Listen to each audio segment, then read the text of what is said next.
All right, guys, welcome to the second day of the 2012 debates. First, we're going to do Vice President of Finance debates, and Jon Mark is running unopposed. If you forgot, my name is Krista Hester. I'm a publisher with Tartan, and I have the pleasure of hosting these debates. Just a reminder that after this debate, there is another one for Vice President of Organizations. So stick around for that. So just a quick overview. First, I'm going to allow Jon Mark to introduce himself and his platform. Then we're going to go into questions moderated by myself, and then we'll open up the floor to audience questions. So Jon Mark, you want to go ahead and introduce yourself, and please try and keep 3 minutes. Sure. Hi guys, my name is Jon. I am a junior in the lighting design department in the School of Drama. I've been involved with student government since I was a freshman. If you look at start date, one could argue that I'm the senior-most senator. If you were to look at numbers of semesters filled, I guess Mr. Will Weiner would win that one. But in any case, I'm here today because I want to be your student body vice president for finance. One of the things that I've noticed over the past couple of years, and the big sort of one of the big principles behind what I want to do is I see a need on campus for the student activities fee to be raised. So that is one of my #1 priorities for the fall, is to actually work with the exec to convene the elections board before, in the fall semester, to institute a fall vote to raise to make a student recommendation, a binding binding referendum to the student body in the fall. So for the Board of Trustees, when they meet in the spring, that could be something that would be voted upon to institute in the following year. One of the other things that I've done, being on Senate for so long, is I have worked with a lot of organizations and seen a lot of budgets, and something that I believe very strongly in is holding office hours as well as sessions. I want to do weekly office hours as well as monthly sort of seminars on how to plan for an event and how to do a budget. I think that's really important, something that a lot of groups that are starting up with an unprecedented number of young organizations, it's really important that they understand how to plan for an event successfully. In addition to this, I see more room next year with Collegiate Link to put more power in the hands of the JFC reps. To utilize them to have a little bit more say, kind of expedite the JFC process in a way that would be able to give them recommendations, and then we sort of review everything. I think that one thing that I'm interested in doing is convening JFC either a week or a couple days early to actually sort of go through all the things that we want to do this year, whether it's bringing general body food down to a certain level, whether it's using a lot of the past metrics that we've used as well as instituting new ones, and then giving to the reps to actually go through the budgets in order to go through them and actually standardize them to make sure that we start with continuity. And then from there, when we go through the process of going through each budget with the committee, I'm interested in being able to look at very objectively where is the best way to invest the student activities fee on campus. That's sort of a little bit what I want to do, and I'm really just eager to answer any of the questions that you have. I realize that pending the greatest write-in campaign in history, this is sort of in the bag for me, but that doesn't mean that I don't want to still be accountable to everyone in this room as well as the entire student body. So I really encourage anyone in this room to ask a question, and I'm really interested in making sure that you guys would still feel that even if someone was running, that I would be the right person for this job. Thank you, Jon Mark. Thank you. Now we're going to go into general questions. You mentioned in your platform and in your introduction that you're in favor of a 20% increase in the student activities fee. This has historically been an unpopular stance with the student body. How do you plan to justify this increase to students? I think that one thing that's great is that people are becoming more involved in student activities.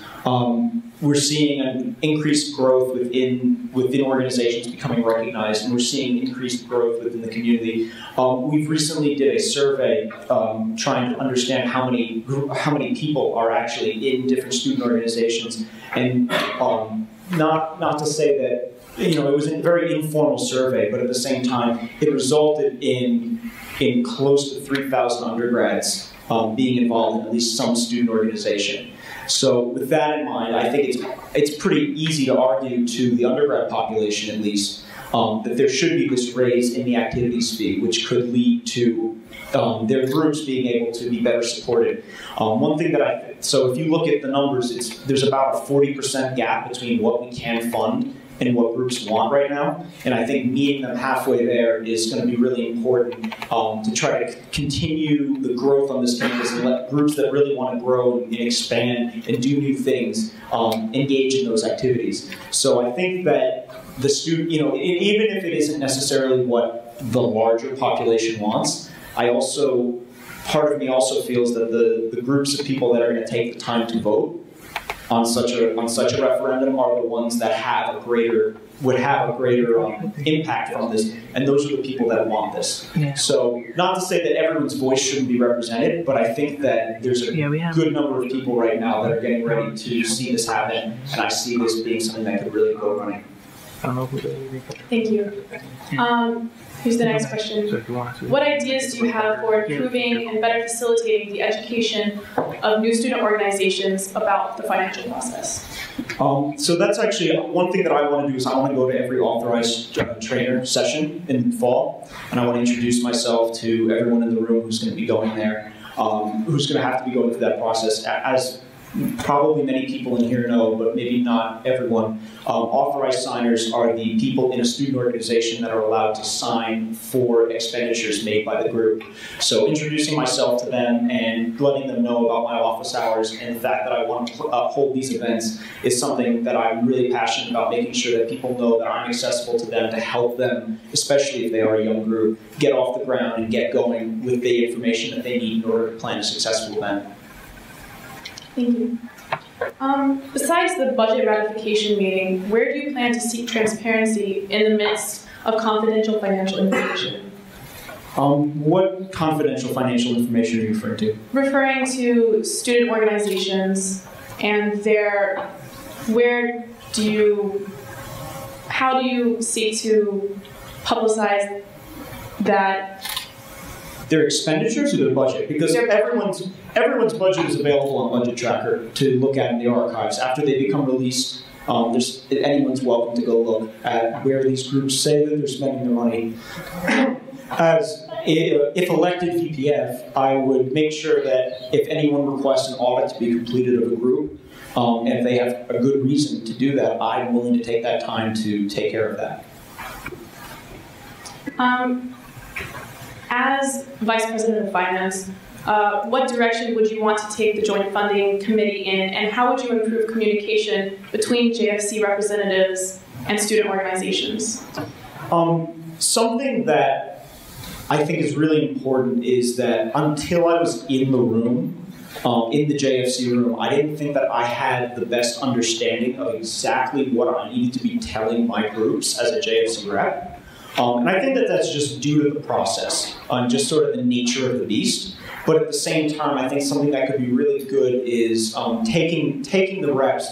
We had one meeting in the fall, and I understand that it's hard to get everyone on such a big organization with so many different schedules into a room like that. But I think more training in the fall and more spending more time with that in order to help the groups and in order to help the reps understand what they'll be doing in the fall, especially if they're new, and also having some a more specific set of guidelines on exactly what I want them to be getting from all of their groups with regards to sort of more statistics, because I think that something that we do with JFC right now is we look at what they did last year. A lot of the times, because we're so hard pressed for money, we have to keep looking back and seeing what they spent last year without really understanding what that might actually cost, and also why this group is asking for more. So I think that having the budgets possibly due earlier and giving the reps a second time to meet with their groups in order to kind of discuss things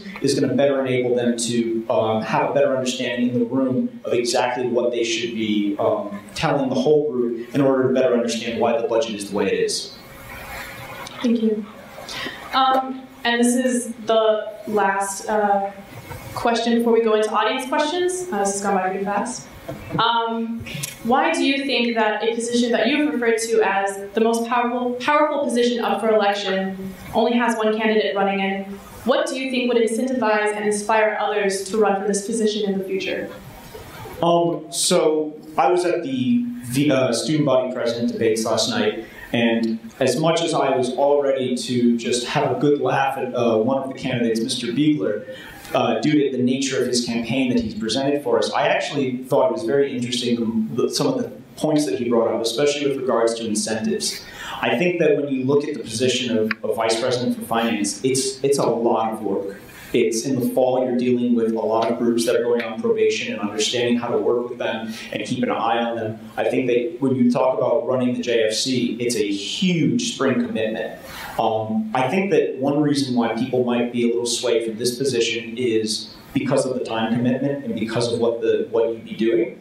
But I also think that figuring out new ways for people to understand the position could actually get people more interested in it. When you realize what exactly the Vice President for Finance does, I think that perhaps more groups who might have a stake in it would be interested in pursuing it. So I think having people understand better the role is my first priority, and I think that hopefully as part of these office hours, people will understand what the position, what I do, or what the person will do in order to have a better idea of exactly why people would want this job and what kind of powers and what kind of duties and everything about it.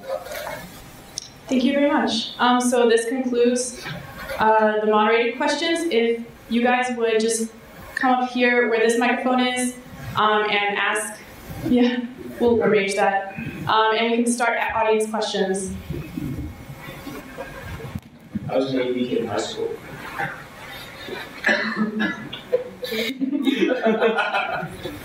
I'll stand over here. Hi, John. I don't know how this works. Anyways, actually kind of a similar question how you asked me, what you asked me last night for all of us candidates. But JFC, I think sitting in the room this year, we both kind of see it's difficult sometimes to get the entire group engaged just by the nature of it. So how would you run JFC meetings? What is your philosophy in terms of going through a budget, engaging the group? What's kind of your ideal group size? And how do you kind of plan on just really managing it and making sure everybody there, you're getting the most out of them for the 2.5 hours you're meeting? Absolutely. So the first thing that I just want to point out about that is that I think that one reason why people become disengaged with the process is because so much of what we're doing in the room is going through a budget to make it follow our rules for continuity. So I think that removing that whole process earlier in the semester, or earlier in the process, with the reps taking on that task, would enable us to actually be looking at the budgets in a way that would better define them to be, why are we investing this money in this place for this reason? And I think that that engages more discussion rather than just looking at the budget and trying to identify the problems. So I think that putting that into the rep's hand to kind of do that first pass is going to enable the JFC as a body to better go through a budget to look at it in a different sort of way. One other thing that I'm interested in, group size, I think that it's important to have sort of the size that we have this year. I think that having multiple perspectives in the room is really important, and getting the JFC to the largest but still manageable size is something that's important, especially being able to get people into the room like that with different perspectives. So, did I hit all your points? Is there anything that I'm missing? Yeah. Okay, great. Thank you. Well, kind of a quick follow-up. No laptop policy? I think that that's no. And the reason why is I think that people need to be engaged looking at the materials. If I could, I would institute no Facebook policy, but I'm not going to be, that guy. So I think that I just have to have the trust that my reps are going to be the type of people that are going to really be paying attention to this. And hopefully the fact that it's more discussion-based will incentivize them to actually be really focused on the task at hand. Thank you very much. Next question. And as a reminder, whoever is on the board of the elections board can't answer or can't ask questions. So go ahead. Hi, John. So sitting in JFC this year, we've had a lot of higher level discussions about where should our money go. So I guess my question for you is, although it's ultimately the decision of the JFC is whether we're investing a lot of our money in smaller groups like minority groups or larger groups like AV, what's your personal feel and personal take on where should we be investing in student activities fee regardless of whether it goes up? Excellent question. So I think that the first thing there is that we should be investing the money wherever it has the most impact. And I think that it's up to the JFC to figure out how to derive that answer, which is why I'm interested in convening it before we start even going through budgets, to sort of have those higher level discussions in the beginning to enable us to have a better handle for continuity throughout the entire budget process. Personally, I think that some of the groups that are very big have too large a budget for the population that they're serving. And I think that some of the smaller groups that could have more impact are stifled by the inability to get funds. I think that the 10% rule that we kind of have, which for everyone who is in JFC, that we sort of cap the budget increase at about a 10% level, give or take a few a decimal point value or so. But we try to keep it right at 10%. But I think the problem is when you start at $500 and all you can do is go up 50 and then incrementally slightly larger, how do you get to the level where you could be putting on massive events if it takes 4 years to maybe only get you a couple $100 more? So I think that being able to more subjectively look at the JFC process and where we spend our money, by having those conversations in the beginning and then going through and looking at impact. And I also want to get that through the statistics that I mentioned earlier, having JFC reps gather a little bit more information on exactly how many people that club is serving. I hope that through that entire process we're going to be able to garner better results. Thank you very much. Before our next question, I'd just like to say thank you to cmuTV, WRCT Pittsburgh, for helping put this debate together. Mike? Hey, John. So I know you talked a lot about convening the JFC earlier, maybe in the fall, or convening basically before the budget review process starts. And serving on the JFC this year, I mean, you've seen there's a trend, there's always a core group who show up and those who kind of like come in and out. So it's hard right now to, I guess, have people make that time commitment. So how do you want to go about holding reps accountable for even, an extra commitment, the extra commitments that you mentioned in your platform?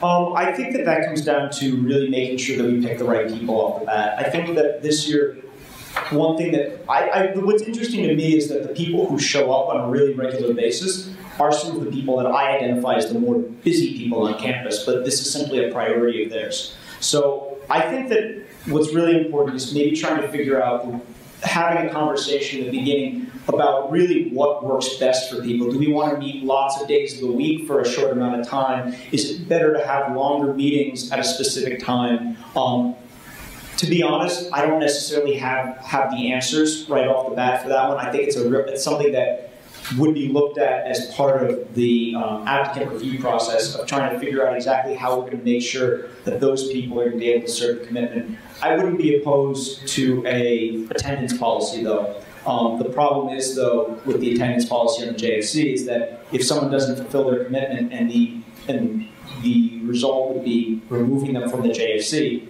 then someone else has to cover for those groups and understand why they're doing what they're doing with their budget. So it becomes sort of a difficult process. Perhaps laying out a better schedule of what reps are going to go what day, which again is hard because as things change, schedules are going to have to change. But maybe making people more accountable for their groups and knowing when they have to be there for those, that might help.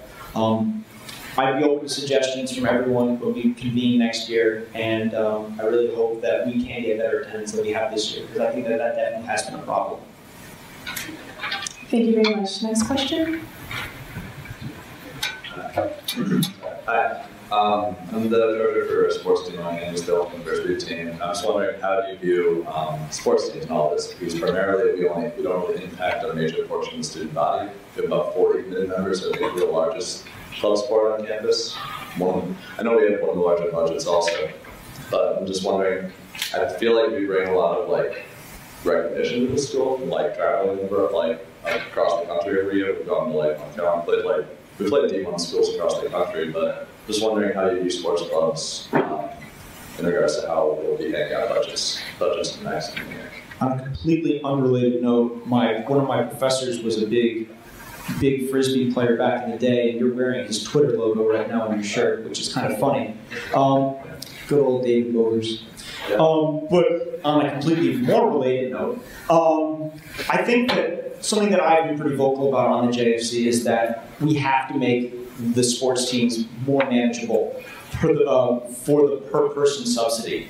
But I also value the sports teams as an aggregate because I think that collectively they bring a lot of value to the campus. And I think that losing it would be really detrimental to the school as a whole. I feel the same way about spring break trips, that together they're very important for the campus, but alone they sort of look like, why are we paying for this, why is the per person subsidy so high?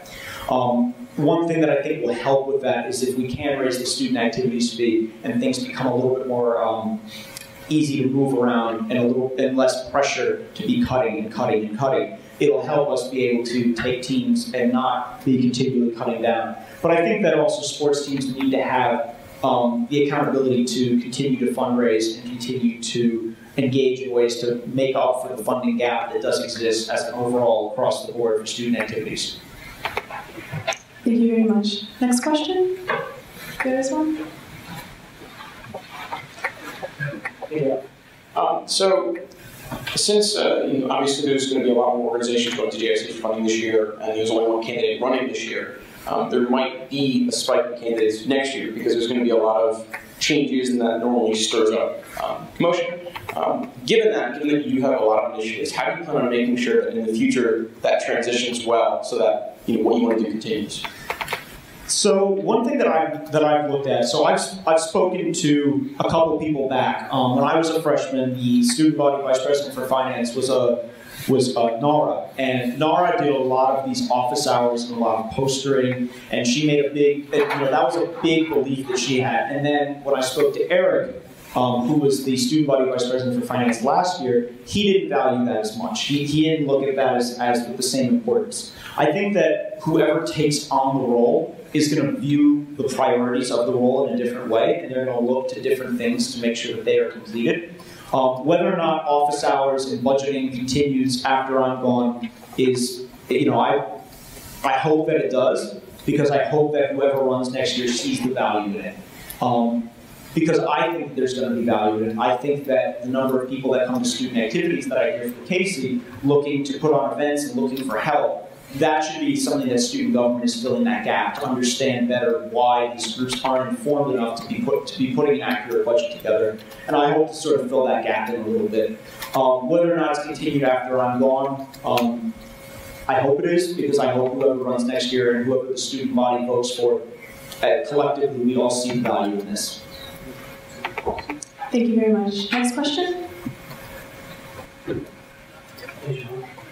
Do you feel like the JFC should have funds for food and assistant?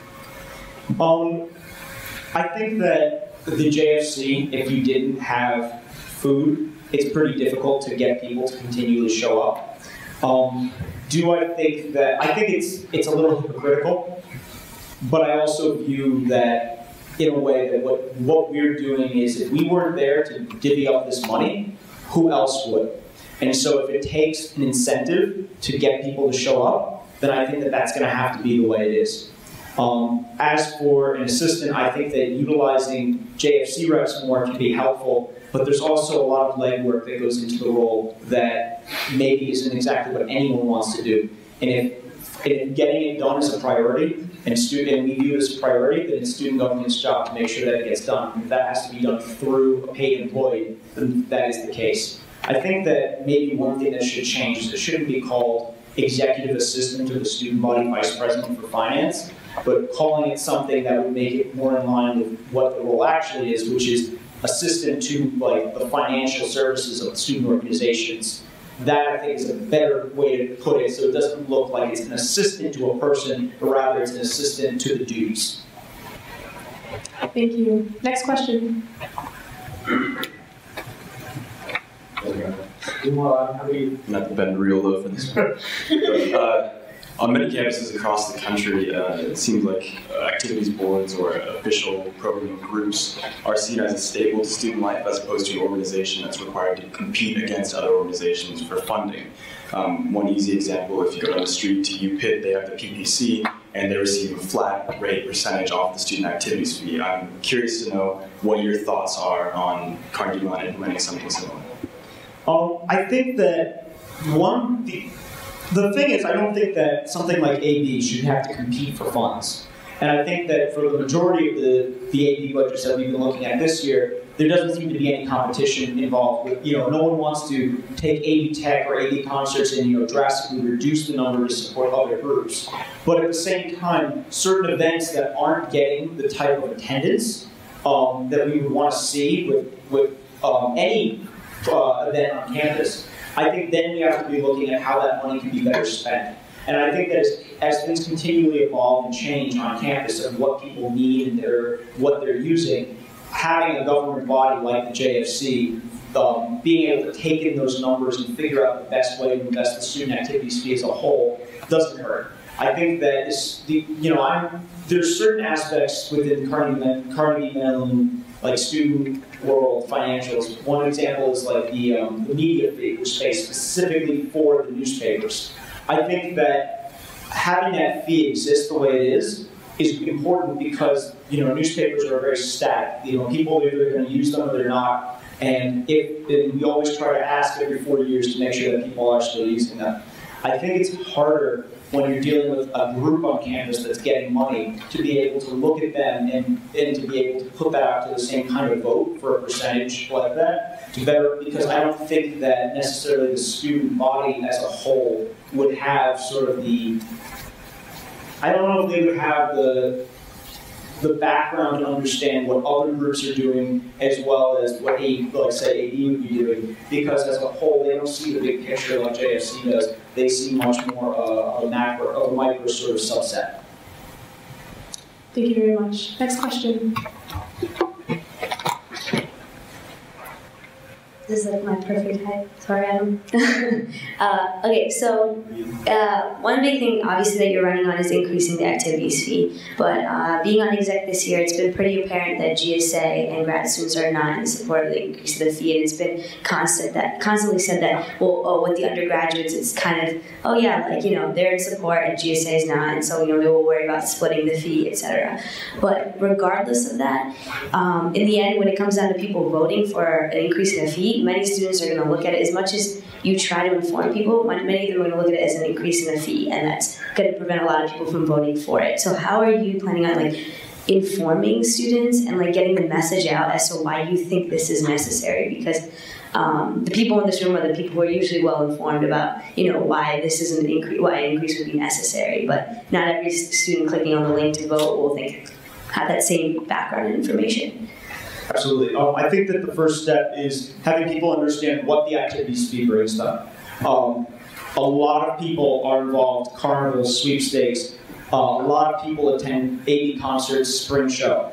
That weekend is like a big Carnegie Mellon, I would say Pride weekend in a lot of ways. And therefore, if people better understood that an increase in the activities fee could better that entire experience for them, and certain experiences that they understand that they have, but maybe they don't understand where the money comes from to make it possible, I think that that's one first step in trying to have a better handle on exactly where the student activities fee goes and how to make sure that people understand that that's a very positive thing that comes from it. I think that really what it comes down to is PR. Like anything else, we need to make sure that we have people really informed and we really go out there. We're going to table. We're going to have to really put ourselves out there and make sure that people are informed why they should be voting to increase this number, because of what they'll see as the positive effects that will directly affect that. Thank you very much. Last question. I'm sorry, can I just address one other thing there? I do think that the undergrad issue is a problem, and I also think that in our Constitution right now, we can raise them separately. The problem comes within student activities, with them trying to figure out how the accounts and everything flow. I think that if we make this change, in February, I feel that this should be able to give them adequate time to figure out some sort of method, whether or not it's getting a better handle right away on the number of students that are paying for the fee and which subset. Something that doesn't exactly make sense to me is that when I see the Senate financial report, it says undergraduate student activities fee goes into the account at the beginning of the year. So I don't understand if they have the number at the beginning of the year that it would be so difficult. But it's not something that I fully understand, and it is something that I'm definitely going to have to work with student activities to make sure is possible. Thank you. One thing in kind of a larger part of the role is you will be sitting on exec. And I just kind of want to get your ideas on what your philosophy is. You think student government exec meetings are for? Do you think it's mainly for updates? Would you have flexibility in your schedule to do larger student government projects? And what would you see the value in these meetings be? And what would you want to get out of it sitting in that meeting with the president, VPO, Senate, and GSA president? I think a big part of it is updates. I do think that it's important that everyone's really informed what student government as a whole is doing. But I also am not opposed to, the idea of things coming out of that group of people. That they could be doing events, they could be postering and putting, trying to promote something that's happening. I don't think it's solely the president's job to be putting on events and trying to be the voice of the executive branch. I see room for that with everyone in exec, and I think that the other advantage to doing something like that in exec is that you then pull from every part of student government. You pull in COSO members, you pull in JFC members, you pull in GSA, Senate, everyone comes together to put on an event, and hopefully the collective brain power and manpower for that would lead to better results. The meeting itself, I think that there is a lot of value in it. Exec, I think, I've never sat on exec. I've been to one exec meeting to talk about a certain group that we were having financial issues with. But outside of that, I don't have much exec experience, so I don't know what it's been in the past. I don't know what it's going to do in the future. That's up to the next student body president. But I also think that whatever does come in, whatever direction they want to take it, I'm willing to contribute to make sure that their vision is had, and also to make sure that it's really effective for everyone in the room. One thing that you didn't bring up that I'm interested in addressing, though, is that I do think that there's a lot of value in the board of directors. I think that right now, as it stands, Carnegie Mellon has lots of different kind of pieces of government, of student government. We're called student government, but I would argue that SDC is just as much student government as we are. I would argue that IFC, Patel are a different form of student government. I think the board of directors, that when it tries to unify and bring all of student government together to sort of be on the same page and have more continuity, it's really important that we do things like that and make sure that we are all doing the same thing, and we, as a whole, Carnegie Mellon student governments are united.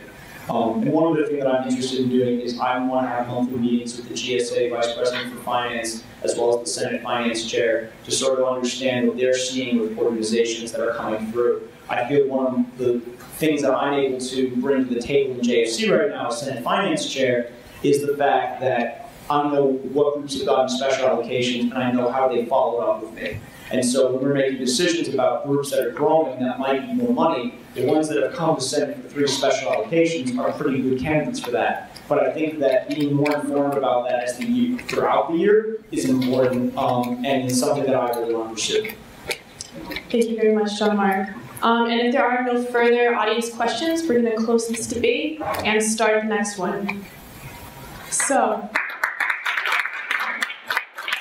Thank you.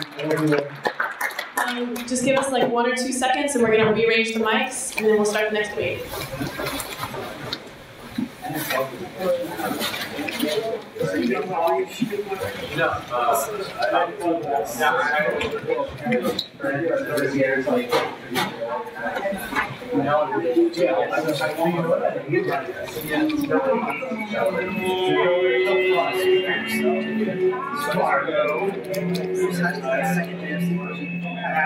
No, I was actually curious about that.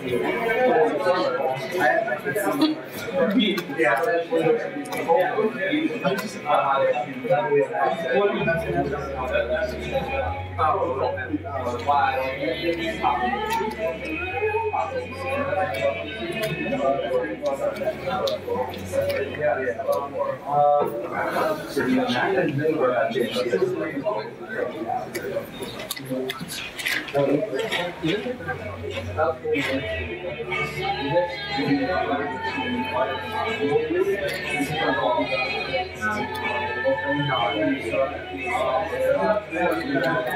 I was just like standing up there, like,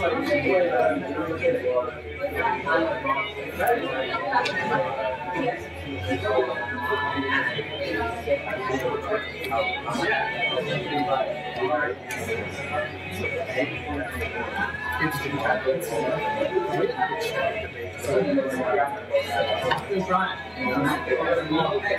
She still has she said she'd done one. What about speakers? So that thing is I say that so I will not see organizations.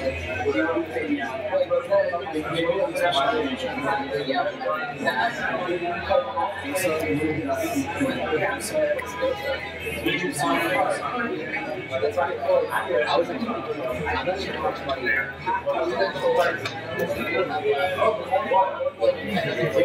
I didn't have a budget, so I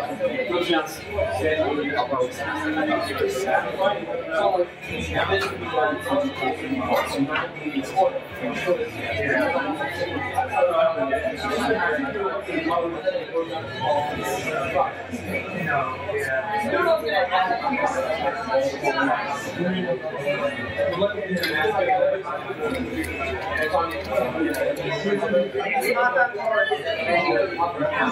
It's not that hard.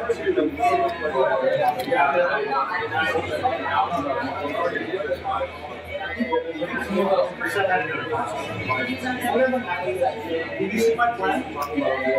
Did you see my plan? That is still happening. So I didn't want to interrupt Jon on that, but essentially last year he has agreed to implement that. So this year he's handling a third of it. Next year he'll handle 2/3, and then the year after he'll be 3/3. That's club sports. So FedEx. Yeah, so that will be happening. That's like we need to get around kind of final details. It's just about those details.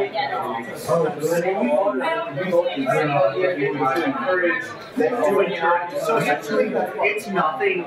We were voting to tell Michael, Murphy, and Gina that we agree with that. What's up, big guy? He's friends with these debates. Oh, right. It's a little weird.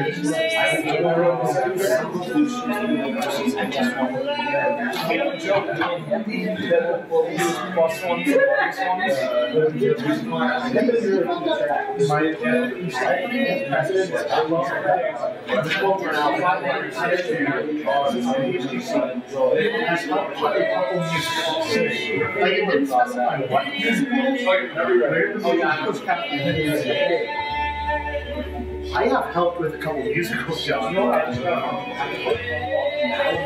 If you guys are ready, we're going to start the next debates. The candidates want to come down and take their seats.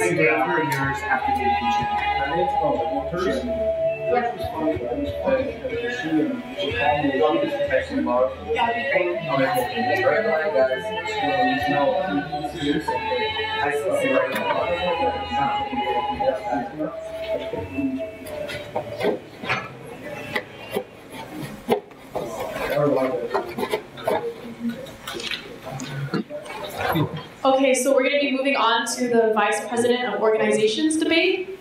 The structure will be the same as the other debates. Introduction first, followed by moderated questions, and audience questions at the end. So Rishi, if you would go ahead and introduce yourself first, and then Alyssa. And please try and keep it under 3 minutes. My name is Rishi Patel. I'm a sophomore in business and decision science major. The main reason I'm running for student body vice president organizations is because of the main issue I see in student government that hasn't really been tackled in the past. We simply don't have enough money or space for all the organizations on campus. Being on GFC, you have to make tough decisions and cut budgets and not allow organizations to accomplish all the initiatives they want. Being student government representatives, we should be funding events that broaden the student experience. The current solution in student leaders see right now is A, either merging organizations together, or B, increasing student activities fee. I went through a merger today, this year, with your undergraduate consulting club, and it failed last minute, and we missed a semester worth of initiatives. And increasing student activities fee should be our last resort. We should find more appropriate ways to fund money and do research on what will happen if we do increase student activities fee.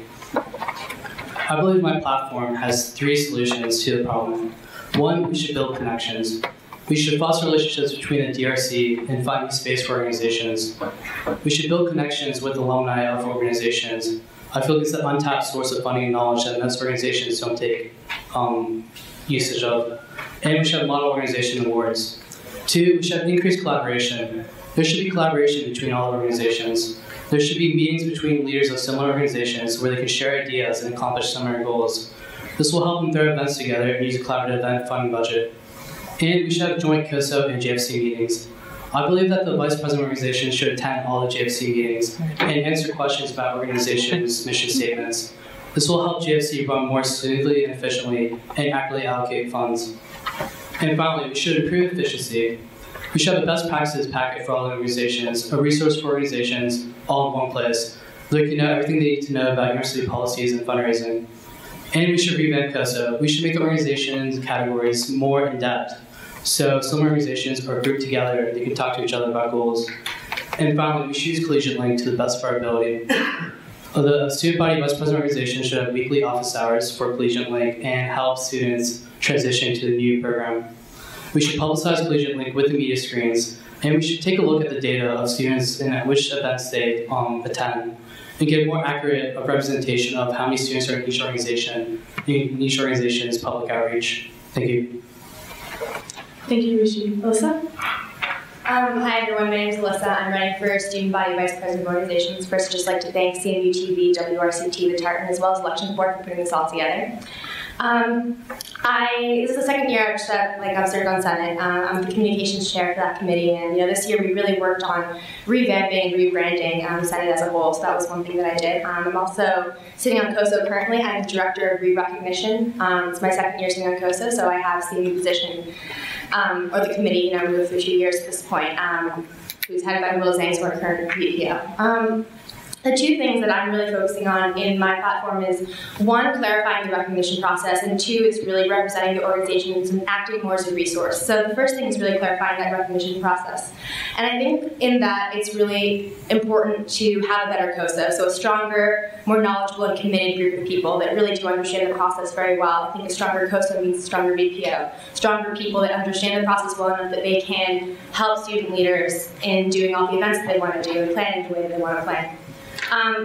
The second thing is being really on top of the organization. So sending the reminders that they need, helping them step through the process that is recognition, making sure they understand what the purpose of recognition is. And finally, I went to the debates yesterday and I heard Amy and Brian talk about the 3rd tier of recognized groups that are recognized but not funded, and that is actually something that came up in COSO, and I did talk to Will Zhang about it. It's a model that MIT uses a lot as well, and I think it's something definitely to look into because recognition is difficult because we're nervous about the budget. But organizations that don't need that budget, it might be something to consider recognizing and get granted the space that they need that won't cost us. The second part of my platform was acting more as a resource to organizations. So there's no centralized place currently where organizations can go and get the information that they need. Something as simple as budgeting or booking a speaker. So we're actually creating a wiki. There's a big wiki page. Joe Burgess and Will are on it as well. Working really hard to put together a lot of pages that say, this is how to do a purchase, this is how to request space. Really having a better organized COSO who's aware of that as well would be important. Another thing is with recognition, new recognized organizations are not always given the tools they need to succeed. So we recognize them, we give them a little bit of money and we're like, okay, run. And a lot of the times they don't know where to go from there. So I think one thing I'm going to work on is having someone in COSO, a COSO representative, kind of step by step, go to the meetings of the new organization, make sure that they've really taken off the ground and we're not putting our money into something that's going to fail. Another thing is Collegiate Link, and that's a really big deal now. It's going to take the place of Budget Tracker, it's going to take the place of Org Tracker, it may take the place of Space Quest. So I'm going to learn that very well. I'm going to be there for the tutorials. I'm going to work with Liz on to make sure that I know Collegiate Link like the back of my hand so I can help student organizations set up their profiles. So that's kind of something that Rishi said, working with having these office hours that are open to organizations, because I think that's going to be a big change and really revolutionize this entire process. So it's important that the VPO be on top of that. Finally, one thing was, am I done? Yeah, all right, sorry. Okay, well thanks. We'll get to things. That's fine. More things later. Well, thank you guys. We're going to move into general questions now. So the first question is pretty simple. Why are you guys running for this position? So like I mentioned, yeah, why? Go ahead. So like I mentioned before, it's because of my experience in the Joint Funding Committee and the main issue I see is student government, where we simply don't have enough money or space for other organizations. And I'm running for this position because I want to solve that issue. I feel like there's other ways to get funding that organizations don't know about, like alumni outreach. And I also feel like we should be looking into more space for all organizations. The University Center simply is just not enough for organizations. We should be working with the Design Review Committee and other administration on providing places for organizations. Thank you. Alyssa? Yeah, I've spent 2 years on COSA now. I know the process very well. I understand what the deadlines look like. This position is pretty new, actually. Aaron Gross created it, and Wilson is actually the second person to be in the position. I think I've seen a lot of the mistakes that they've made, inevitably, and I've seen it progress. One place that I want to take it next is, like I said, this being a resource. So, we've solidified this recognition process. We know how that works now. But what else can the VPO, and what else is the VPO supposed to be doing for these organizations? It's really acting as that representative, that link between administration and the student organizations. And I think that I can take that role there. Thank you, candidates. The next question. What do you believe is the biggest problem regarding student finances, and what is your solution to it? So in all honesty, we have way too many organizations on campus. We have around 280, and we have $1.2 million of funding. So I feel like right now for finance, we should look into other ways to fund organizations, such as loan donations. Another thing we should do is we should have a collaboration between the VPO and JFC, where the VPO should be attending all of the JFC meetings and helping them understand all the organization's mission statements. If that's done, the JFC meetings will be run more efficient and they'll be able to fund organizations more accurately and allocate money better. Thank you, Rishi. Alyssa? Yeah, there's a big problem with funding. You figured that one out. I think that a lot of the things that Rishi said are important to note. Alumni relations is a really big place that organizations don't always think to look into. And so I think that encouraging organizations to go to alumni is a really big step. However, I feel like at this point, on some level I think that we're going to need to increase the student activities fee. I think that students want to do a lot, and I think that's great. I also think that this year we've recognized a lot of new organizations. There are 11 off the top of my head that I can tell you right now. We've brand new organizations that we've been recognizing, a lot that we're leaning to recognize. So that's going to be a lot of money as well. I do think an increase in the student activities fee is necessary. Thank you. So this is the last general question, and you guys have touched on it a little bit in your earlier questions, but there's no doubt that alumni relations can be a large source of funding for student organizations. However, the question of how to foster and maintain alumni relations has always been a gray area. How do you plan to work with the Alumni Association to grow alumni partnerships? So I feel like the Student Body Vice President organization should work closely with the Alumni Association on creating a strong alumni network. And ways they can do that is maybe creating simple deal lists with alumni that organizations can contact each semester, send out like a newsletter, telling them their alumni what they've been doing, what they've accomplished for the semester, and ask for donations. And I feel like they can also work with the Will Scott program. I feel like it'll be easier for organizations to donate if they use the Will Scott program to their alumni.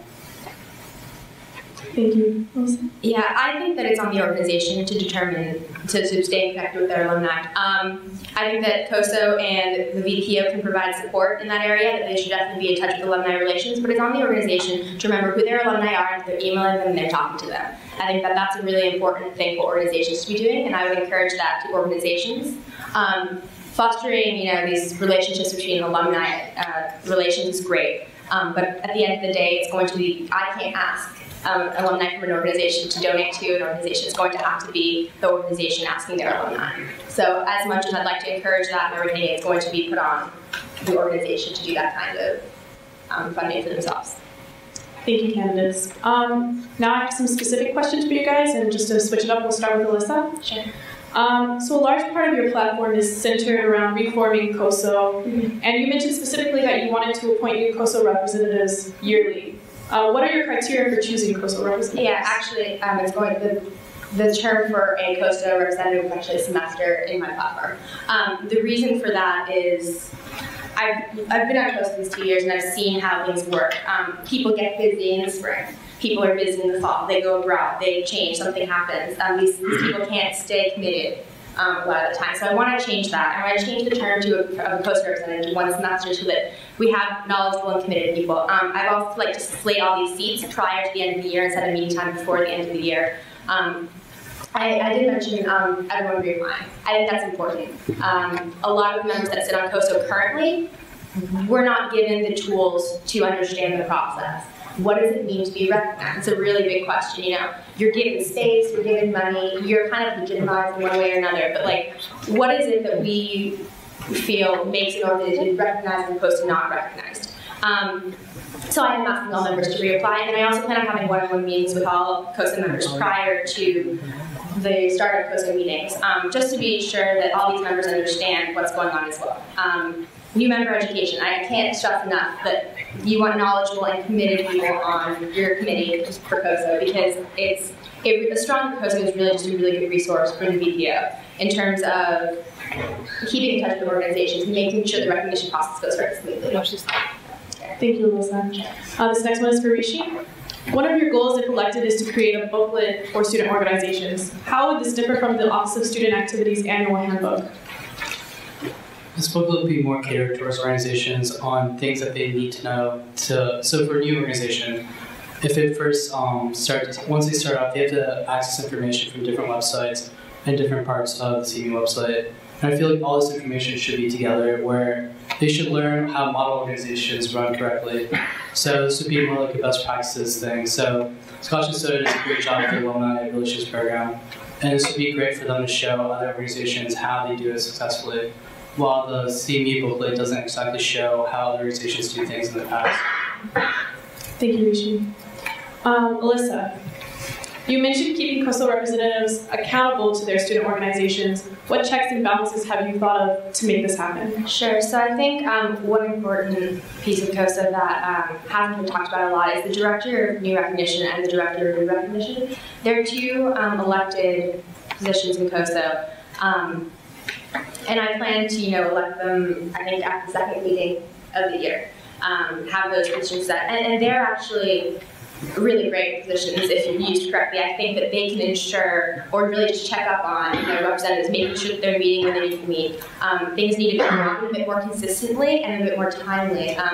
There needs to be more regimen in the way that these meetings are happening. I see, like, even in myself, when I'm meeting with organizations, there are going to be points where I'm like, oh, I have to send out all these emails, meet with all these organizations, so I send them out and meet with a lot of them in a short amount of time. But I think what's important is the consistency, making sure we're doing it one by one, so at the end we don't hit this chunk of organization. So really using the Director of New Recognition, using the Director of Re-Recognition as people to push and essentially kind of bug the representatives to make sure they're meeting with all their groups. At the end of the day, these organizations need to be recognized, or they're going to lose a lot of things that they had, like the JFC budget. So I think using those two people will be very important. Thank you. The next one is for Rishi. In your platform, you mentioned plans to revamp the COSO organization categories. In what ways do you plan to change this, and what purpose will it serve? So I feel like right now the categories are too broad. I feel like they should be more in depth. So for example, multicultural organizations, I feel like we should be able to split them up into certain types of each cultural organization. And this is only because I want to have a meeting at the beginning of the year between all the organization leaders and their category, so they can share ideas and collaborate, and hopefully they can figure out similar goals and throw events together, which would have a greater impact on campus. And they can also use a special budget that the VPO has, which hasn't really been used in the past. So I feel that this would be a great opportunity for that. Thank you. This last question is for Alyssa. If student activities moves over to College Link, how do you plan to educate student organizations on it? And why do you think the move over from Org Tracker is a good decision? Okay, so Collegiate Link, I think is a good decision. I think we can all agree, or anyone who's seen it seems to think it's a good decision. it's compact. It has work tracker and it has budget tracker already built into it. The Space Quest thing I touched upon kind of because I'm not sure how well Space Quest is being used right now, and how, like, even for something as simple as the debates yesterday, they tried to book economy, and at first they couldn't book it, and then they went in and they found out that, you know, it's not actually being used. So things like that can be improved. But going back to Collegiate Link, I think understanding it for the VPO, understanding Collegiate Link very well is going to be very important, and holding these office hours will be important. And Rishi mentioned it as well. I think that's something that is across both of our platforms. We want to be able to know Collegiate Link really well and be able to tell people how to use Collegiate Link, because it's going to be a great resource. I'm trying to talk to Liz. I haven't met with her yet, but I'm going to see what I can do in terms of, you know, working with the Collegiate Link representative as well, and working with them to see, you know, when are they holding these tutorial-like sessions, and when can student leaders attend, can all student leaders attend, and make sure that they do if they can some way or another, and explain it to them myself if they cannot. I think it's really going to be a big deal. I think it's really going to impact student organizations as well as all students. It's kind of on like a user profile basis, so something to look out for. Thank you, candidates. So now we're going to move on to audience questions, and if you guys would just move over here and you can come use the platform mic, that would be awesome. If there are any audience questions.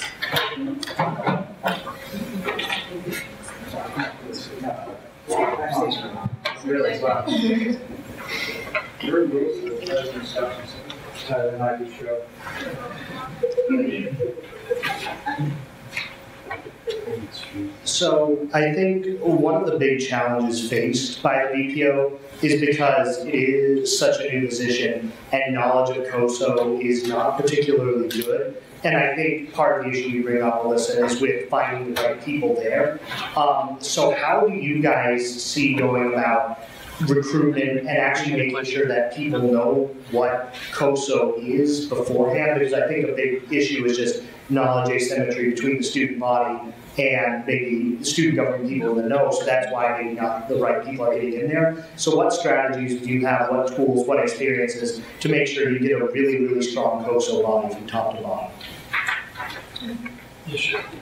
I feel like we should do a lot of advertising. I feel like in the past there hasn't been much advertising for COSO and JFC reps. And we should definitely be accessing student leaders on campus, like people in SEC, senators, and people who just seem to care about the process and care about how organizations are recognized. Yeah, I think that in the past, the position of like a COSO representative has been opened up to, you know, Senate, it's been opened up to SDC and those kind of student government like groups. I think what's important is for us to poster. I think we should poster, I think we should table, I think we should try and find the people that are not being represented in COSO. You know, everyone that I know in COSO is involved, or most of them are involved in some way, shape, or form, like some kind of student government, or they know, or whatever it is.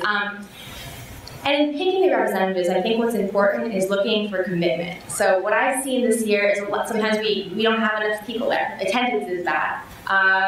People don't want to be there. I've seen that happen too. I think what's important is having committed members more than anything that will get the things done that need to get done. I can't stress that enough, that having a strong COSO, a committed, knowledgeable COSO is what's going to make the VPO position so much better, so much worse. But yeah, like I said, I think we should reach out to people that aren't normally touched for these kinds of positions. So, you know, reaching beyond the scope of student government or student government-like organizations. Thank you, candidates. Next question.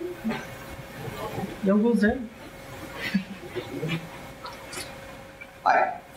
So, people talk about funding a lot as a reason to limit the number of student organizations. But one thing that's not addressed is the amount of time and energy that student government can dedicate to supporting these organizations.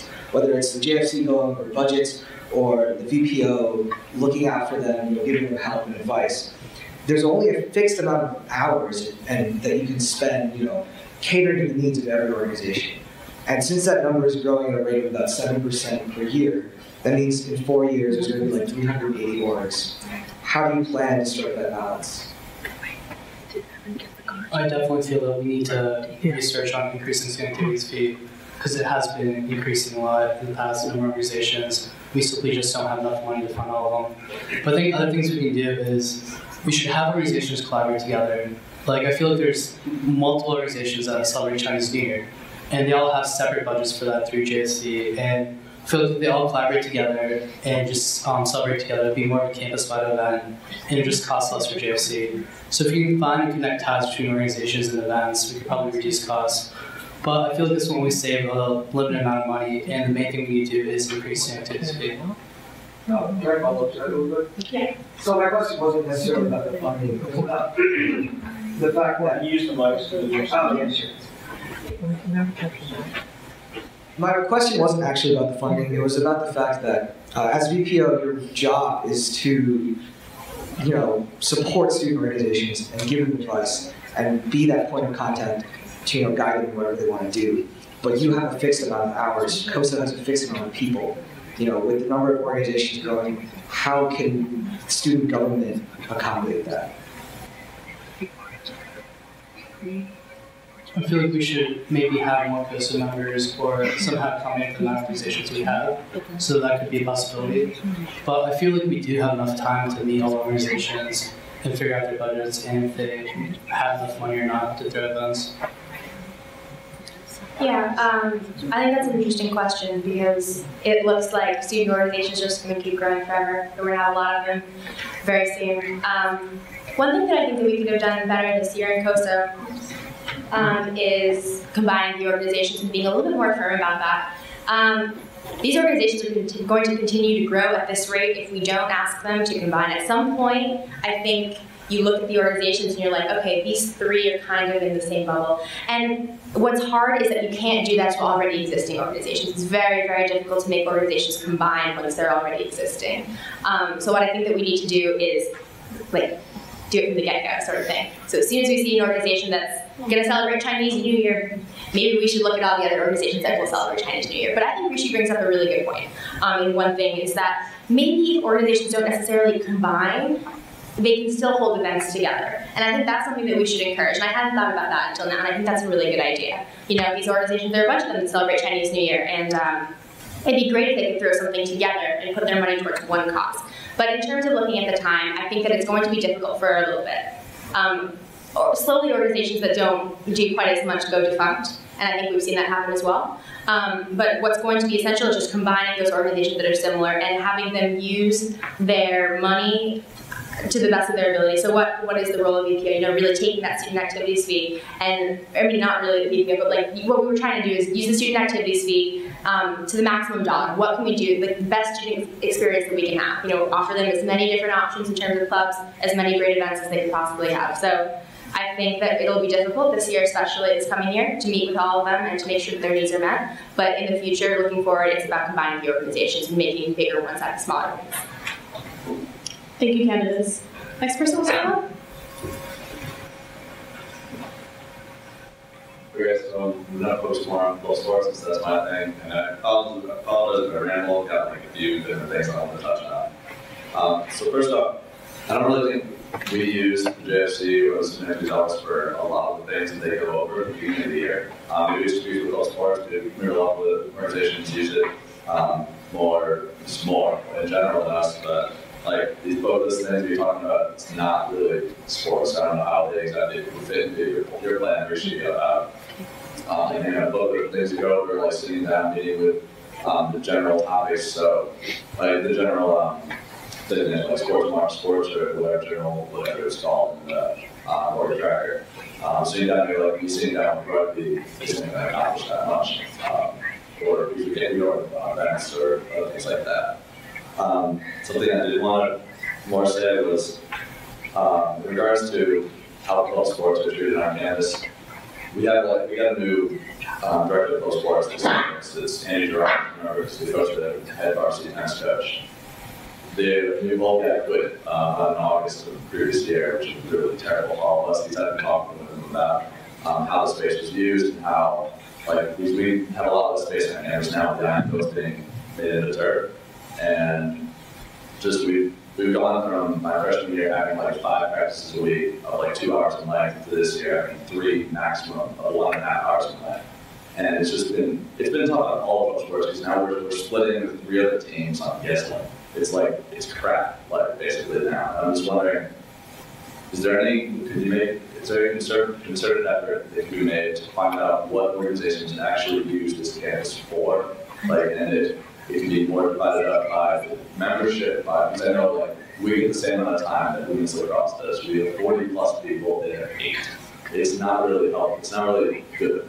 Like, I don't know, I just want to see more conservative effort from like people on campus. Like you say, like you're here to serve us, then I would serve all organizations, and just want to see more conservative effort. See what we actually use the space for. We're in activities office days. Yeah. So, do you feel like intramural sports get more space time than you guys do? Intramural? Yeah. They deserve as much. They deserve as much. I think the varsity gets like a ton more. Like, they don't schedule stuff for January through March, so it's just kind of a free for all. And this year, we just came out when it was 30 degrees. We were just walking around. You guys didn't know one was there in practice. Just in February. Is it like we do know whatever tournament this year was like 30 the entire tournament. We don't really care. The next day, it's like 45, and then now varsity comes out and they have priority. Now like a bunch of kids, like random people come out and have priority. I understand it, but the fact is like they could do a better job there. So we don't have to. So I don't really know much about sports and reservations for that field. But I feel like that's something you could do research on and maybe figuring out if you can book timings in advance for the field. It's not something I'm really familiar with right now, but it's something we can research in the future. Yeah, to speak to that, I'm also not sure how space is requested in terms of like the intramural fields and all that kind of stuff. I do know that we have a lot more club sports coming in. Wrestling just came in, so they also want to do that. So I think that it'll be important to look into that, and I would be very curious because I really don't know. Thank you, candidates. Next question.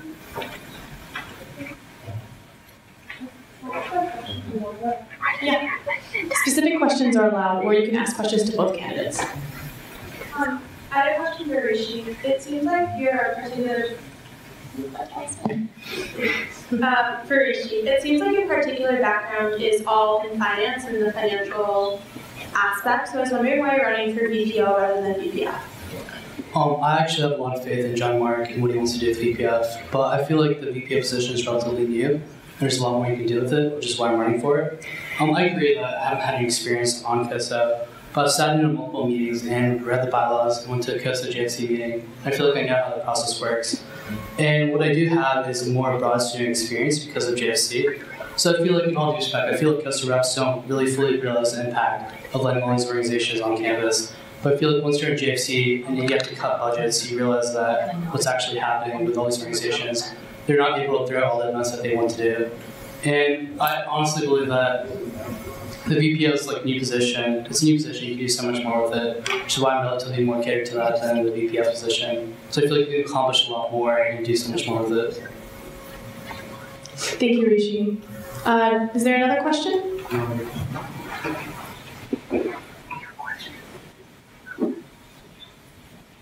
Hi guys. One general question and one specific. Having worked with both of you guys in XCOM, I've seen you guys both excel in certain areas and seen guys where you guys aren't quite as strong. What would you guys identify as sort of your key weakness and how are you going to overcome them, or your weaknesses and how are you going to overcome them successfully to achieve your goal next year? Okay.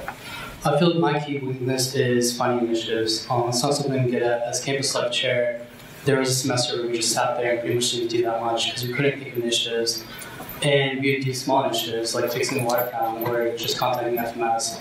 So that's what makes me cater to the VPO position because there's a set guidelines of what you have to accomplish and what you have to do, and which is why I'm running for this position. I feel like positions like the president of CMU or the VPO, they don't have anything catered that you have to accomplish, which makes it a lot harder. president of CMU or campus life chair, for example, there's no set initiatives that you have to accomplish.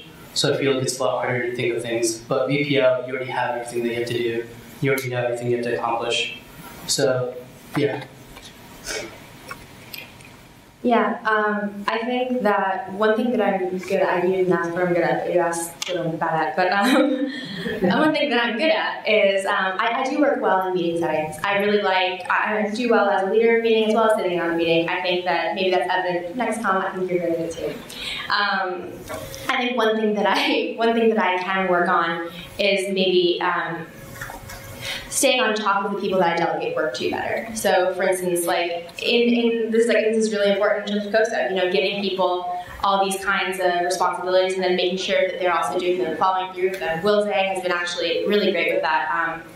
I just took on the position of rewrite chair very recently, but you know, and I'm trying to send all these emails, doing my best, and he's on my tail, being like, "Hey, have you sent those emails? Hey, don't forget like to send out the reminders for the young ones." And you know, and it keeps me wanting to do this work, being like, "Okay, I promise I'm gonna do that. Gotta remember to do that. Gotta remember to do that." And I think that's one thing that I could work on a lot as a VPO. It's important that the reps do what the reps say they're going to do. And like I said, I'm going to use the director of new recognition, use the director of re-recognition as those people, and I'll pick them in a way that will make me rely on them. You know, they're reliable people, ideally speaking. But yeah, I think that would probably be my biggest weakness, making sure things get done, followed through with. So work on that. Thank you, candidates. Next question. Hi. I asked the same question to Jon, but obviously you guys would be members of exec. What do you see as being kind of the purpose of an exec meeting? How do you guys think an exec meeting could be used best to serve you? Additionally, with board of directors, Jon pointed that out well. And how do you see your guys kind of, are you strictly limited to coastal stuff, is that where you want to focus, or being part of larger exec initiatives, and do you have ideas for those? I can go.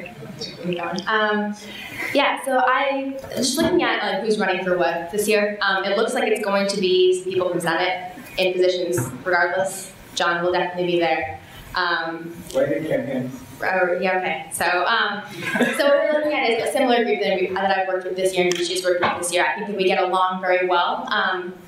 I would be very open to new ideas in terms of exec. I haven't looked into something bigger than that. I think the purpose of exec is to pull all these branches, right? There's this VPO branch, there's a VPF branch, you know, there's Senate, there's GSA, and pulling them together and seeing like, are we working together? Is there something that we could be doing that, you know, like arm and leg sort of thing, moving coordination, you know? Like, don't want to be out of sync. But I think one thing that's important is making sure that all the other people in that room are aware of what's going on in COSO, or everybody aware in that room what's going on in JFC. One of the things that I didn't get to talk about is the last thing I was going to was these monthly updates.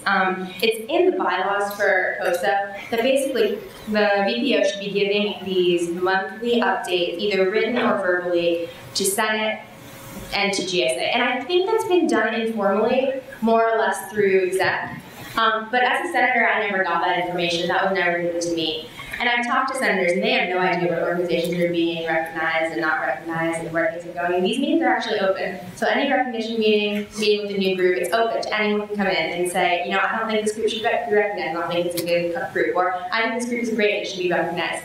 But those monthly updates are something that I also want to include the JFC on. I think that it's important that they know what organizations are being recognized or re-recognized as well. So that was kind of a long way for me to say that I think that exec is the sharing of ideas. And in terms of bigger projects, I'd be very open to them, but I don't have any of my own. Yes, I completely agree with Alyssa. I feel like the purpose of exec is communication and making sure everyone knows what everyone else is doing on the exec board. And I really feel like all the presidential candidates for this year have great initiatives that they want to accomplish, which I think is perfect because other people on exec can help out with those initiatives, make sure they get accomplished. But again, the main thing in exec is communication, just making sure everyone's doing their job, making sure that no one's slacking off, or making sure everyone just knows what else is going on in student government. Thank you, candidates. Any other questions?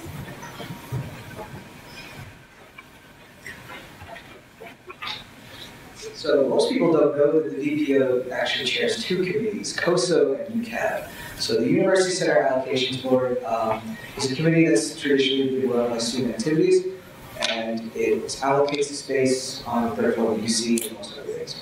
Last year, it was put as a responsibility as a VPO, and personally, I struggled a lot with it this year because I've never attended their meetings, didn't really know anything about it, and got off to a rough start in the beginning of the school year. So, how will both of you address that issue?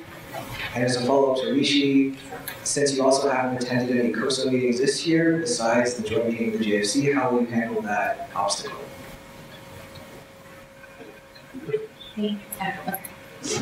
Yeah.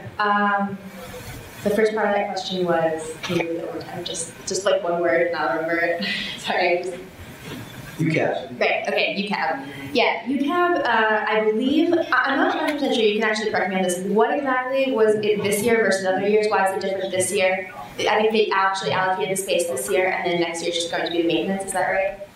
Yeah, so last year it was just run by, should I speak in line? Yeah, speak to me. Sorry. I know that's different this year than other, like, as opposed to other years. Yeah, so this year's the first year that the VPO chaired the committee, which is why I haven't been to any of the meetings before. Right. This year it was a space allocation year, so in the spring, all boards can apply for their space allocations, and we actually meet and finish up those allocations. So next year, UCAB will serve more of as like a space improvement role. Like for example, like figuring out how to better utilize space, how to create more space, find more space, how to like spend the student government operating reserve to purchase things that will benefit space. Okay, yeah. So to answer that question, I've heard a lot just within Senate about the space in the UC, so that's actually a good thing to know. I know that the allocations process won't happen this coming year, but instead of the improvement. So one thing that I find is that there's a lot of space that's unused, and I think one thing that we need to do is like go through and really evaluate what is that space and what space can be used and what can't. I'm not incredibly familiar with UCAB. I actually haven't gone to any meetings, so I think that would be also a difficult thing for me to go through, and I think what would be important is really the transition process, either me or Rishi, to really try to understand the goals of UCAB prior to taking on that role. But I do think that it's important that we go through and actually assess what space is usable in the UC. I guess it's just primarily the third floor. Is it just the third floor that you're looking at? So I'm not 100% sure, but I think that it would be important to assess that kind of thing, and maybe definitely in terms of transition, understanding that a little better for me. Yeah, I feel like the VPO should have a strong ties with UCAB and should definitely be on that board. And because they should know about all the space allocations for the University Center or the student basement or anywhere else on campus. And the VPO should be working on not only the UCAB, but figuring out where all organizations can find space on campus. Maybe even auditing the UC third floor and seeing space is used correctly or not. Because I know in the past, I've had tech organizations ask me where can they find space in University Center, and they always don't know how to apply for the UC third floor. I feel like it should be like the VPO's job to help them market to them and figure out how they can use that space correctly. And I feel like organizations should be able to merge together and use space together. So that's something that I suggested to them, that they should all tech organizations should work together and just have one room maybe in UC Center. But again, it's really hard to transition between years with the UCAB. As to your second question, yes, I do agree that I've not had much experience with COSA, but I completely understand the bylaws. I know how COSA runs, and I'm willing to work with you and past COSA presidents on how to run COSA if I'm elected. Thank you, candidates. Next question.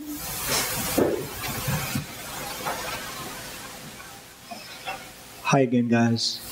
So Will and Mai made an effort this year to do some joint COSO JFC stuff that I didn't think really took off the ground that much and didn't really keep going. What value do you see in this, and what value do you see in sort of expanding this even more next year to really make sure that it goes?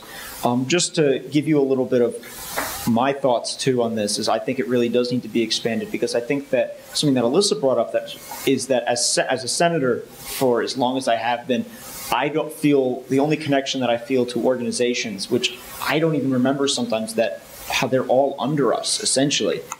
The only connection I feel is when they come for special allocations. So if it's JFC and COSO that are really working with the organizations, how do we make this bigger than just the VPF and the VPO? Because I think it should be more students' voices involved. So how do we go about doing this? Maybe more is more the question rather than do you think we should? Because I think we should. Right. Do you want to So I agree that it didn't really work out this year, but I did attend the joint COSO JFC meeting, and I've actually attended meetings with another COSO rep and as myself as a JFC rep with organizations. And I felt it was great to see how the COSO process worked and for them to see how the JFC process worked. It's definitely something I want to continue in the next year. Maybe have a joint COSO JFC meeting every semester, and at least have the JFC rep and the COSO rep meet with all the organizations at least once.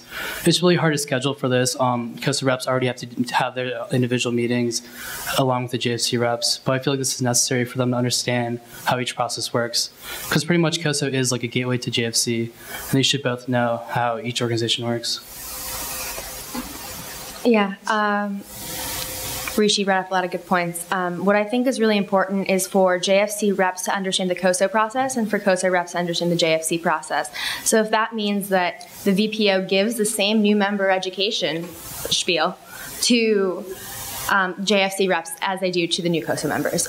The process to me of JFC is still unclear, and I've read the bylaws and whatnot just to try and understand it, but I would like a better understanding of JFC and how that works. And likewise, I think JFC members would like to know how the recognition process works, since those organizations are the ones that will be coming to you in a year and a half or so, or in a semester, or whatever it is, you know? I think that kind of basic understanding is necessary before we can jump into these joint meetings. We can join the meetings and half the room doesn't know what the other half is talking about, and I'm like, I don't know these budget things. So I think that it's important for both sides, or both groups, to understand the other group's role in things. Kind of speaking to what you said about having more power to the groups, I think that it's important for us to understand that as these senators and GSA members really do need to stay informed, because they are the representatives of their colleges respectively.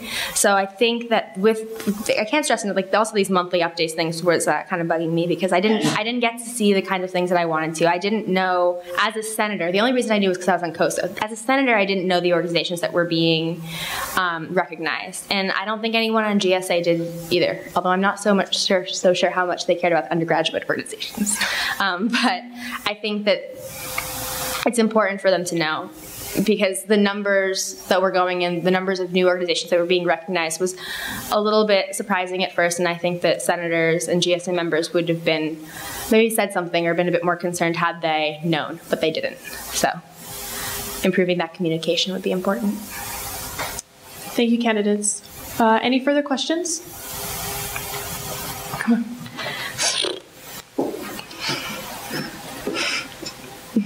Hi again, guys.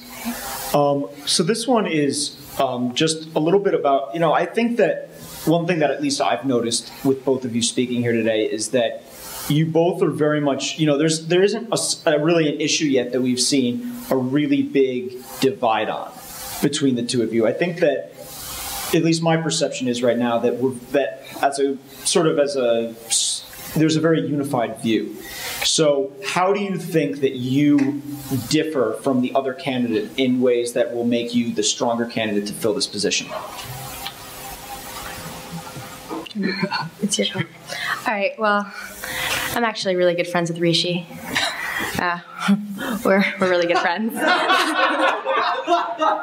It's cute. We've sat on XCOM together. We're friends otherwise, so this has been an interesting process. I met with him at the beginning and I was like, why are you running for VPO? I thought you were going to run for VPF, and a bunch of this stuff happened, but I understand where he's coming from, I understand what he wants to do. I think that I have the experience that Rishi doesn't. Maybe he might also bring a new light to the table being a JFC rep, but I do think that understanding the process and being familiar with it is important. I know how recognition works, and I think it's a difficult process to just kind of jump in the position and try and figure out when you go. I've been through it twice now. I get it. I understand the process, and I understand the deadlines, and I understand when groups need to do what and how it works. And in that way, I think that I'd be a better candidate for the position. Just as mentioned this generally, initiatives aren't mutually exclusive, right? So sharing is a very powerful way for us to improve generally. So I think that even if elected, I would look into pretty much all the initiatives that we've heard over the debates the past couple of days. I think there have been some really good things out there. And you're absolutely right in saying that our view is unified, because I can't really run a platform on this, but one thing that I've noticed just generally being on COSO is that the process is not poor. The process is good. It's a very good process. It makes sense. We have young organizations that are younger than 6 years, older organizations that are established that are going to be here year and year again. They're mature and they only do it once every 3 years. The process makes perfect sense. What needs to happen is it needs to be executed more efficiently, and it needs to be clear to organizations why they're doing what they're doing. So that's kind of what I'm running on. That and the fact that I want to be useful to organizations beyond the recognition aspect of it. I want to be there as a resource. Other than that, I think this position, or the basic idea of this position is really good. That's pretty much all I have to say about it. Yeah. Go ahead. So I feel like what makes me different from Alyssa's experience is because of my JFC experience. I've seen what happens when you have too many organizations and you have to cut budgets. I promise organizations to represent them to the best of their ability in the beginning of the year. And then I go through their budget during the JFC budget reveal, and I just have to cut events that are crucial to their organization. So we simply just don't have enough money. And I feel like going through that process makes me understand what we need to do with COSO and what needs to change. Another big thing is I feel like it's a relatively new position, and there's so much more you can do with it. I want to work really hard in collaboration between organizations. I feel like a lot of organizations can combine together and throw campus-wide events and have a lot of other students attend them. I feel like right now that isn't really being used well at all, and that's something I really want to work on. And I feel like the process can be a lot more efficient, and I feel like we can also increase collaboration for it. Thank you, candidates. Are there any further questions? Are you being serious? Yeah, come on up.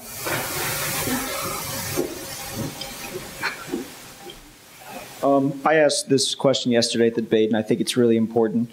Very few people have had the opportunity to meet Maggie, CMU's official Scotty dog. Can you think of 3 events that would be appropriate to bring Maggie to grace us with her luscious coat? No comment. What? Wait, I'm sorry. Maggie's the dog. Yeah, I got that. I feel like she doesn't get enough people to see her. How can we get her to be more visible? That's fine, John. That's good. John's determined. But anyway, thank you, candidates, and thank you, cmuTV. I believe there's a question, Brian. Oh, yes. Brian, one more question? Sure. Come on.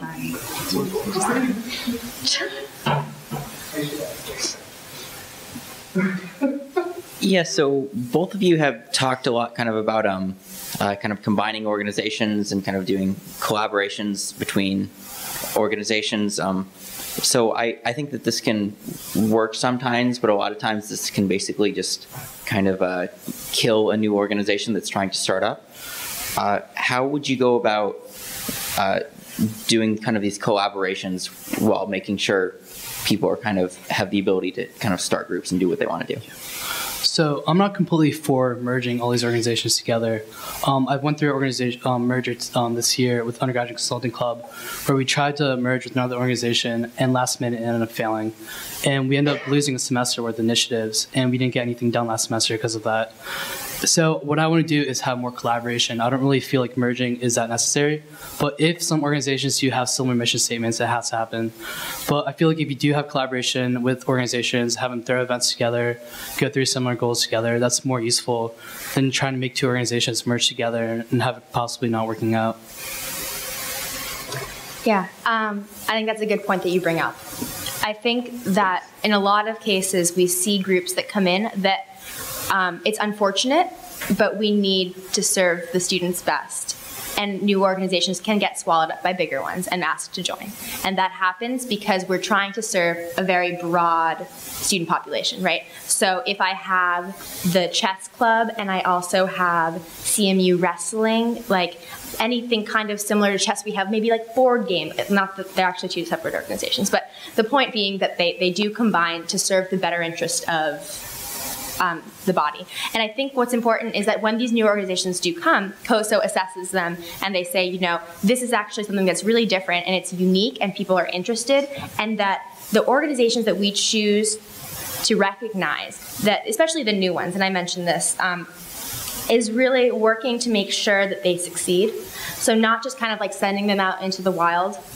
CMU is not so wild, but just sending them out into the wild, like, and just really helping them through their process, you know, making sure their constitution is set up well, making sure they have the right officers, and what are the officers' positions, and is that something that's feasible? Talking to the mature organizations, seeing what works for them, so, you know, organizations can see their problems before they get there. And really, like, following them through for their first few meetings, making sure they take off. I think what's most important about recognizing these new organizations is that not all of them are recognized, you know, but the ones that are, we make sure they succeed. They don't kind of like take their $500 and go. Yeah. Thank you. Are there any further questions? Okay. So we're going to close the debates now. Thank you, candidates. Thank you. Thank you, cmuTV, WRCT, and the Elections Board for making it possible. Elections will be open on March 31st, and they're going to end on April 3rd. So be sure to vote.